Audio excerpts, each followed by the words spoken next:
Hello my YouTube family, welcome back to my channel. তো তোমরা সবাই কেমন আছো? আশা করছি ভালো আছো, আর আমিও খুব ভালো আছি। তো দেখো, আবার একটা নেল আর্টের বড়ো ভিডিও নিয়ে আমি চলে এসেছি।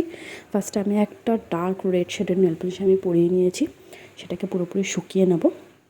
শুকানোর পর দেখো, ডটেড টুলস আমি একটা হোয়াইট কালার নেল পলিশ নিয়ে 5টা ডট দিয়ে ছোটো করে ফ্লাওয়ার টাইপের করবো, আর ভেতরটা ভরাট করে দেবো।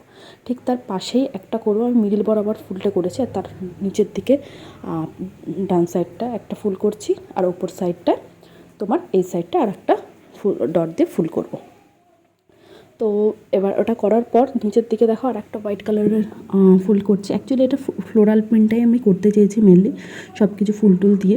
তো তোমাদের বেস অনুযায়ী তোমরা করবে। আমার বেসটা বড়ো ছিল বলে আমি ধরো এইদিকে 3টা আর উপরে একটা নিচে একটা 5টা মতো ফুল করেছি। তো তোমাদের বেস অনুযায়ী তোমাদের যে কটা ফুল ধরবে সে কটাই করবে। এবার তারপরে দেখো একটা গ্রিন কালার আমি লাইট কালারের শেড নিয়েছি, নিয়ে টুথপিক দিয়ে পাতা পাতা ডিজাইনগুলো করেছি। তো তোমাদের আগেই বলে দিই, সেফটি পিনের থেকে আমার মনে হয় টুথপিক দিয়ে বেশি ভালো হয়। তোমরাও কিন্তু বাড়িতে ট্রাই করো, আর আমাকে অবশ্যই কিন্তু জানিও যে দিদি আমাদের সেফটি পিন দিয়ে ভালো হয় না টুথপিক দিয়ে বেশি ভালো হয়।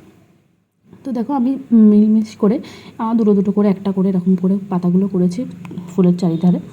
আর বাকি যেটুকু ফাঁকা ছিল সেইখানে ডটেড টুলস দিয়ে দেখো হোয়াইট কালারের ছোটো ছোটো ডট ডটগুলো দিয়ে ভর্তি করেছি।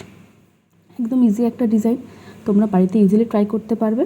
আর ট্রাই করলে কিন্তু অবশ্যই আমাকে জানিও।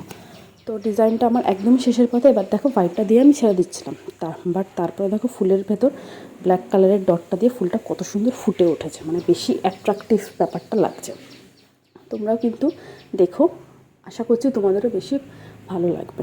তো ডিজাইনটা আমার হয়ে গেছে, কেমন লাগলো অবশ্যই জানিও, আর ভালো লাগলে প্লিজ একটা লাইক করে দিও, আর আমার চ্যানেলটাকে সাবস্ক্রাইব করে রেখো। এখন টাটা।